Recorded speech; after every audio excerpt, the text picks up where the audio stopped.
Good, Diane. My name is Harold and welcome back to my YouTube channel. So we are still here sa Iceland and naisipan nating maglakad-lakad at maghanap ng Northern Lights kasi may nakita akong mga nag-post na may Aurora Borealis ngayong gabi. So nandito tayo malapit sa dagat para mas makita natin siya ng mabuti kasi pag dun sa bandang city or dun sa maliwanag, maraming ilaw so hindi natin siya masyadong makikita.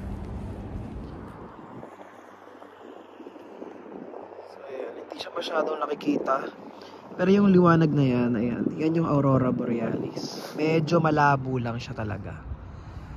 Mamaya i-share ko sa inyo yung picture kasi pag pinicturean siya, mas malinaw. Ayan.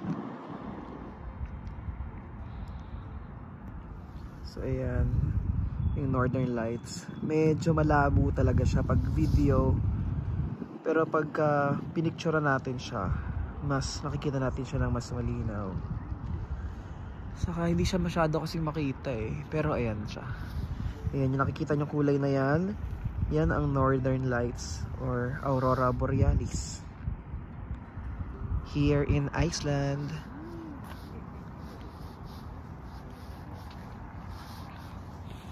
So marami ring tao nasa labas at nag-aabang.